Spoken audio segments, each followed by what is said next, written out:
I'd always wanted to work in games ever since I was a kid. I must have applied to everywhere in the industry. And then I saw the Outer Worlds trailer at the Game Awards, and I was like, oh my God, like, who is Private Division? I think I applied the next day. Private Division was really, really interesting as we're trying something new here. We're trying to fill a certain gap. It wasn't always Private Division. It actually started off as Take-Two Indies. Take-Two Business Development started getting a lot of pitches from big-name developers, heads of studios that just didn't want to be a part of that large 500-600 person studio structure anymore. Wanted to break out on their own and do something smaller. People like Patrice Désilets, Marcus Lido. The label spun up around that. We really believe in quality.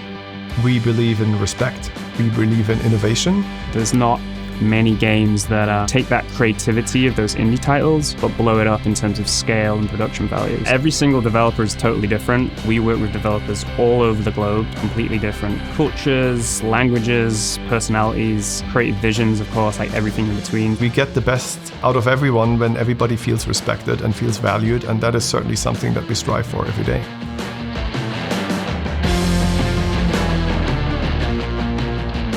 In video games, nothing is free.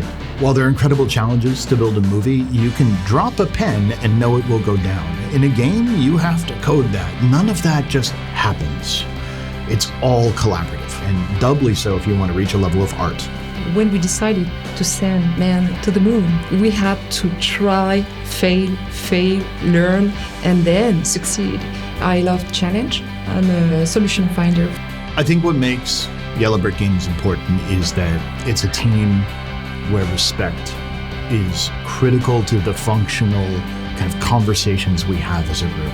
You need people who feel comfortable voicing their thoughts and pushing the game to be the best it can be. Private Division is honestly one of my favorite experiences. It has always been super transparent. It kind of feels that we're on the same page. We're kind of, the same company in a sense. And no, it's been seriously a very, very fun ride. These are people who can look at a vision and say, yes, we'd like that in our portfolio, and we're going to help you get there.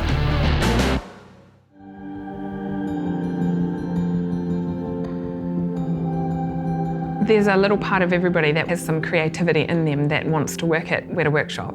It's renowned for being creative, for making extraordinary experiences. It's at the beginning of its game development journey, but it has 40 years of creativity behind it. The benefits of working with Private Division are access to resources, analytics, and access to our player base. When you look at Private Division's portfolio and you look at Weta Workshop's portfolio, you really see a strong investment in creative vision and artistic endeavors specifically. I discovered a piece of artwork I'd done. I was 7 years old and it was a drawing of the cover of The Hobbit. I've been in that world since then. Coming to work and drawing pictures and having fun is, a dream come true. It's not often that you get to work in a job and a career that is just every day the thing that you've wanted to do since you were a little kid.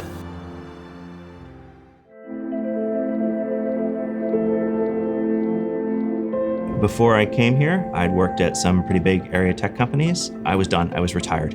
And I was trying to figure out, what do I want to do next? And then one day I got a call, and it was Private Division saying, hey, we're working on Kerbal Space Program 2.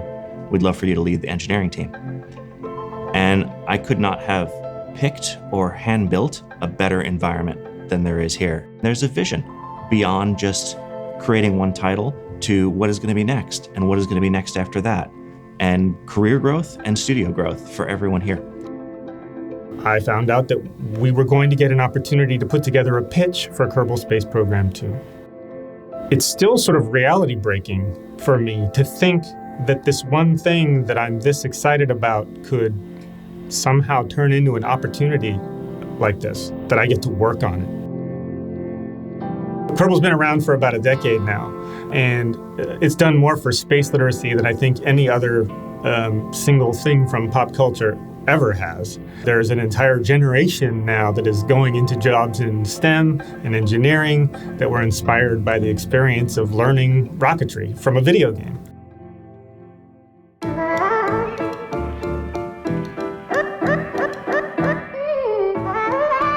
As long as I remember, I always wanted to do video games. The thing is that I studied cinema, then I worked for 20 years in advertising, but always had, that kind of itch that I had to scratch. Piccolo means small in Italian, so we want to be small enough, to be like a family. Everyone wants the best for the others. We are happy people. We really like to go and having beer with your friends, but also with your teammates. That's maybe influencing the way we work here. The important thing is the essence of the idea. All the game is in the service of this idea. That's how we work, really. Video games are the result of a whole team and are very hard to do. And you need all these brains to work together. We want everyone to add to the end product. So for us, Private Division, it's like a part of the studio. Maybe companies like ours are demonstrating that we can do great things with small teams and small budgets. You don't need a very big budget to do a brilliant game. No, you only have to have a brilliant idea and make it bright.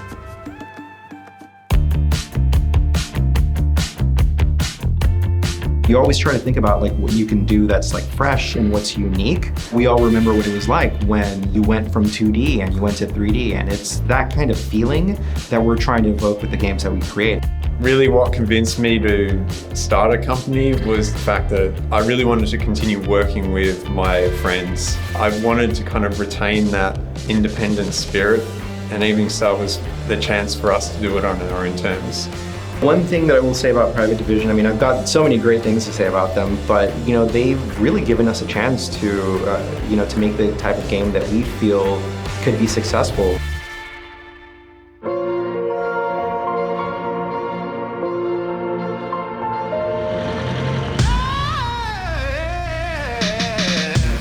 Courage in Bluebird comes from this special place that Poland is, and it is a lot about resilience and openness. And being Ukrainian in Poland, especially now, gives me such a wide perspective on this, how it's important, how big it is. The reason why we came to the gaming industry was that we would like to tell stories. We would like to tell stories which are dark. When we are making games, we are always in the box, and it's good to have someone who is out of the box and giving you informations which are not visible for you. Private Division, they are, specialists in something special. They can, find games companies or developers that can craft something that maybe you never seen before and help with that. And this is their mission. But it's still that kind of focus. No, we are doing that, and please don't interfere, don't change it, and I will fight like a lion for that.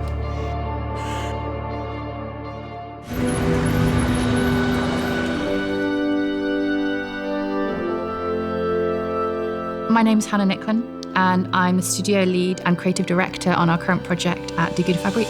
Games is already a hugely interdisciplinary practice, right? You're working with artists, animators, musicians, storytellers. All of those disciplines have a centuries-long practice, which I think just gives you taller shoulders to stand on when making new things. So one of the strengths Die Gute Fabrik has always held on to is this sense of bringing people together from other expert areas to be new experts in the field of video games. So Die Gute Fabrik is currently 12 different nationalities across 10 different countries. We're from all over the world. And we spoke to a number of publishers and investors, but I remember coming off the call with Private Division and feeling like if any of them are interested, I hope it's them. I just remember just getting a sense that they really got what we're trying to do, how we want to work, not just what we want to work on.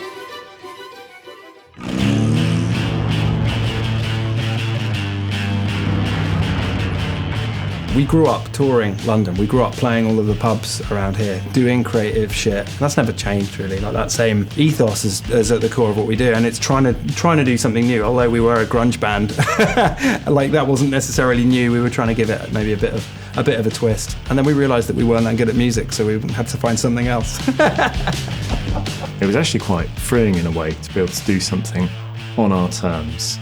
We have to be really excited by it and really enjoying what we're making. We've worked with a lot of publishers over the years, but with Private Division, we just kind of clicked.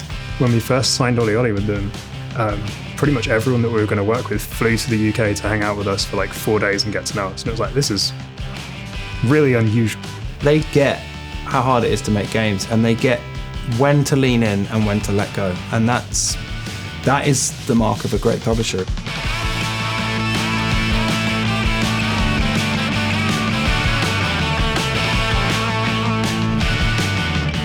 I'm most proud of the team and the cadre of professionals we've put together. Really good people who are expert in what they do. The through line through all of Private Division from the early days all the way up to the present is that we're working with really some of the greatest creators in the industry. Originally, Private Division was created because we saw that there was some really creative people working on, the same franchise or lots of sequels, and they wanted to kind of break away and do something a bit more risky, a bit more unique. And that's kind of where we came in. We knew there was an opportunity there to give talented developers the support to make something fresh and something new. We can work with developers and treat them as owners because we won't insist upon ownership of the IP. If we've shown confidence and created a great product, then the creation of the sequel, which is where most of the economic windfall in video game development happens, is a fait accompli for us. We really pride ourselves on being that label that developers know that they can rely on us, we can rely on them, and create cool games together.